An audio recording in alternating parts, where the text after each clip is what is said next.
Pleased to be joined now by the head coach of the Gophers, Fleck. Coach, the new facility right behind us here, the three of us had a chance to go through it before practice. It looks fantastic. What impact has it had on the program? Well, it's a huge impact. One, academically, athletically, socially, and spiritually for our players in-house, being able to develop them in a first-class fashion.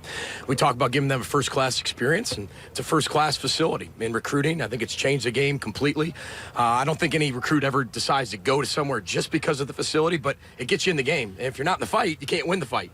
So it gets us in the fight. It's tremendous. $166 million by so many people, alumni, our area, our state. We're just so excited about it, and our players really love being in it. I know that. There's a completely different energy about being in a new building. What's the biggest change year one to year two in the team? Well, I think year one, everybody's learning year one, right? Whether it's coaches, whether it's players, everybody's learning new offense, defense, special teams, how they get coached. They're learning about their coach. We're learning about our players. Everything's for the first time. Once you get to year two, they're starting to master that. Year one, players really aren't teaching players because everybody's learning.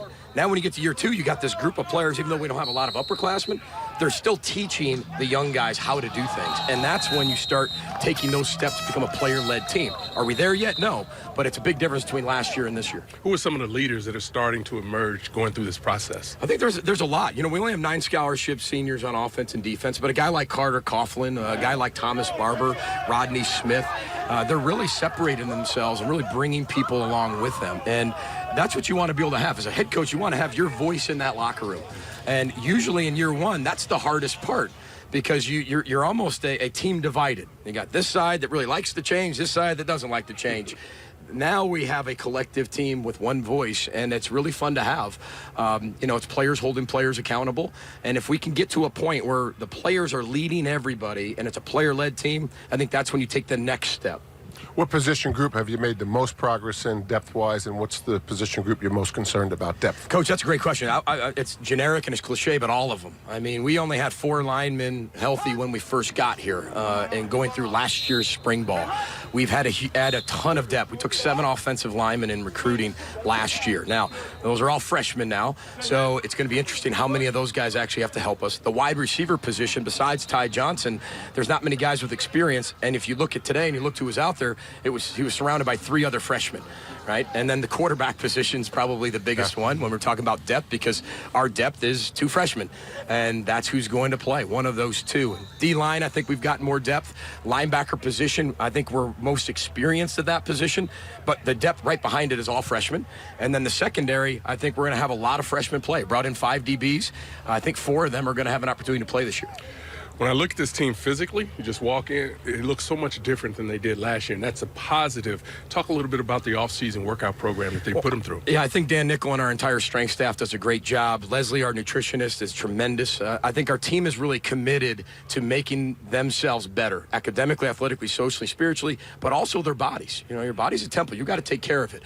We talk about elite in, elite out. Everything, whatever you let in your mind, whatever you let in your mouth in terms of eating and fueling your body. But we're a different football team. And again, when you have the first year and you're through change, a lot of these guys had 3 head coaches in 3 years. That's very difficult to go through. And now you're getting a whole new system in terms of nutrition, diet, strength training. So again, it's a house divided last year. You know, some bought in, some didn't. Now everybody sees the results of that work, and now you can see the growth, and then they buy in faster. And then we added really good-looking freshmen, too, so that helps. Coach, everyone looks at your energy. I mean, you're kind of perpetual motion. I think the practice is a reflection of that. And yet you're a builder as well. I mean, you were a builder at Western Michigan. It took time to get to where you wanted to be. So how do you kind of reconcile those 2 things, the energy and the patience? Kind of how do those go hand in hand? Well, I think Nick Saban said it on his new show. When you say with patience, you need to be impatient, right? And I think that's they kind of go hand in hand, but you can't get frustrated.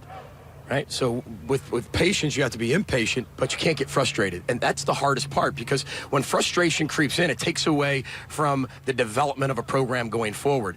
I'm a very impatient person. You can ask Heather. It's just not in my nature. But I understand the progress and the process of something happening. This is not going to happen overnight. We have not won a championship in 51 years. That's why we came here. My entire life's been about doing something that people said we couldn't do.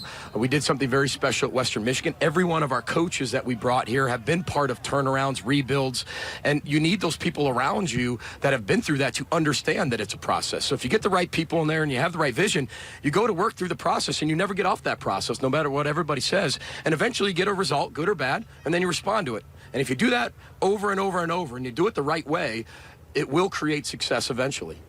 Head coach of the Gophers, PJ Fleck. Thank you, Coach. Appreciate it, guys. Thanks for coming out. Row the boat, Sky Mile. Go Gophers.